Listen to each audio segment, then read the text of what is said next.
Bonjour à tous, c'est le retour des vidéos de Latco, voilà la saison 2 de l'environnement en vidéo. Aujourd'hui on va parler de fleurs, de plantes et tout particulièrement d'une famille qui plaît souvent beaucoup aux gens, qui est plutôt très connue, en tout cas les variétés horticoles qu'on trouve en magasin, c'est les orchidées.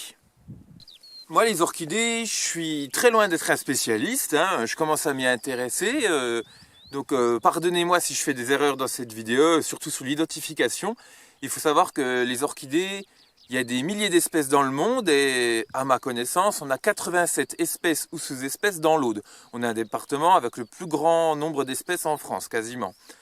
Donc c'est pas forcément facile à identifier, surtout qu'en plus les orchidées, au sein d'une même espèce, il y a des grosses variations et en plus elles peuvent s'hybrider. Et même les spécialistes sont loin d'être d'accord sur les identifications et il y a souvent un petit peu des guéguerres entre spécialistes à ce sujet-là.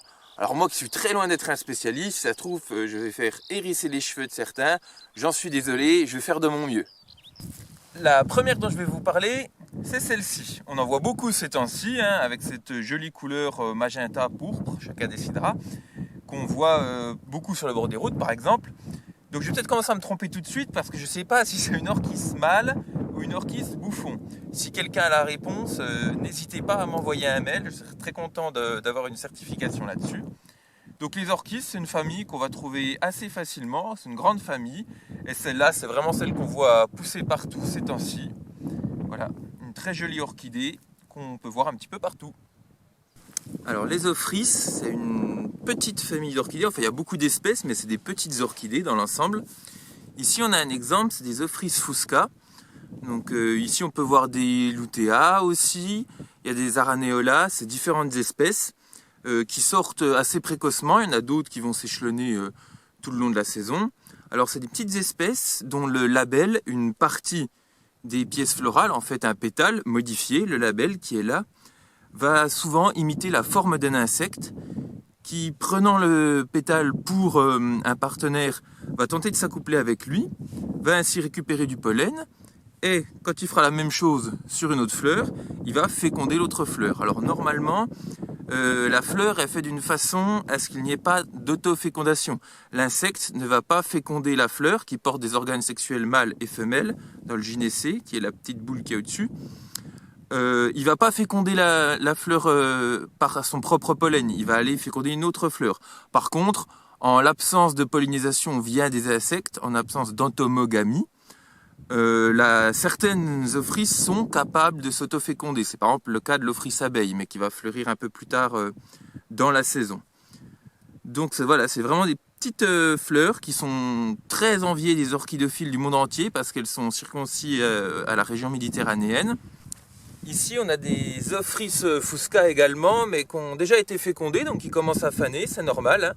Hein. L'orchidée va à ce moment-là former un fruit, en fait, qui va contenir des graines. Et la particularité donc, du genre des orchidées, c'est qu'elles vont faire des millions de graines par fleur, qui sont vraiment minuscules, microscopiques, parce qu'elles n'ont aucune réserve nutritive. C'est une grosse particularité. Donc ces graines vont être disséminées un petit peu partout. Vous imaginez bien qu'elles se baladent facilement avec leur taille microscopique. Par contre, elles ont impérativement besoin de certains champignons dans le sol pour germer. Et il va y avoir une symbiose avec ce champignon et c'est ça qui va leur apporter des nutriments. Elles sont ce qu'on appelle mycotrophes, elles vont être nourries par le champignon. C'est pour ça que pendant des années, on n'arrivait pas à cultiver des orchidées et que c'est des plantes qui coûtaient très cher dans les jardineries et malheureusement qui étaient souvent braconnées dans leur milieu naturel. Parce qu'on ne savait pas qu'il y avait cette alliance avec le champignon, on pouvait bien semer une graine d'orchidée, s'il n'y avait pas le bon champignon dans le sol, c'était impossible que ça germe. Et donc là, ça va bientôt arriver, c'est pour ça qu'elle fane, c'est très très court la période souvent de floraison d'une orchidée, il faut être là au bon moment. On a la chance dans l'Aude que ça s'échelonne et qu'on a beaucoup d'espèces, donc on peut voir pendant un long moment en fleurs. Mais dans l'ensemble, pour une plante donnée, c'est vraiment très court, hein, de l'ordre d'une semaine, parfois même pas. Celle-là, si je ne me trompe pas, encore une fois, c'est a priori une orchis pourpre. Donc vous voyez, elle est déjà beaucoup plus grosse que les autres. Hein. Vous voyez, derrière ma main, on a un petit peu sur la taille au-dessus. Et il y a une jolie petite araignée dessus en plus.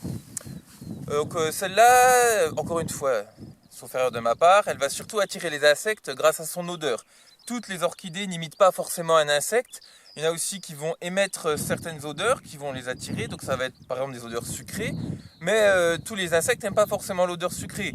Et les orchidées qui essayent principalement d'attirer les mouches, elles vont sentir les déjections, elles peuvent sentir l'urine. Il y en a une très connue qui n'est pas encore en fleurs mais dont on voit les feuilles sur les bas-côtés déjà. C'est l'orchis bouc qui est une très grosse orchidée. Et c'est pas pour rien qu'on l'appelle l'orchis bouc, elle sent le bouc.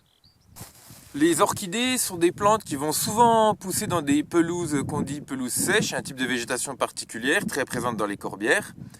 Et aujourd'hui, elles sont menacées en partie par la fermeture du milieu à cause de l'abandon, du pastoralisme et d'autres techniques agricoles. Donc dans les corbières, c'est plus ou moins bien préservé quand même, mais c'est vrai que c'est menacé par la fermeture du milieu. Il y a autre chose qui est très important à préciser, c'est que ça ne sert à rien d'essayer de ramasser une orchidée dans la nature pour la mettre chez soi. Si on la coupe, elle va faner tout de suite. Et essayer de la déterrer pour la mettre en pot, déjà pour certaines espèces, c'est interdit parce que c'est protégé. Ensuite, certaines espèces non protégées peuvent être sur un espace protégé et c'est interdit aussi. Et de toute façon, ça ne sert à rien. L'orchidée, elle va mourir. Il y a eu beaucoup de malfaits comme ça ne supporte pas la transplantation. Ne ramassez pas d'orchidées dans la nature. Autre chose, si on veut les observer, il faut faire attention à ne pas leur faire de mal en les observant. J'ai passé toute la vidéo là à faire le plus attention possible pour ne pas marcher dessus et surtout pour ne pas les écrabouiller quand je me couche pour prendre une photo ou pour filmer. Et le plus dur finalement, ça n'a pas été de trouver des orchidées, c'était d'en trouver des bien orientées rapport à la lumière où je pouvais me coucher à côté pour les filmer correctement sans écraser leurs copines autour. Nous voilà face à une autre fleur, donc celle-là c'est pas une orchidée par contre, hein. C'est ce qu'on appelle la fritillaire des Pyrénées. C'est de la famille des Liliacées, c'est une plante qui est intégralement toxique d'ailleurs. L'autre espèce qu'on peut trouver en France, c'est la fritillaire pintade, qui a la fleur un petit peu plus réticulée.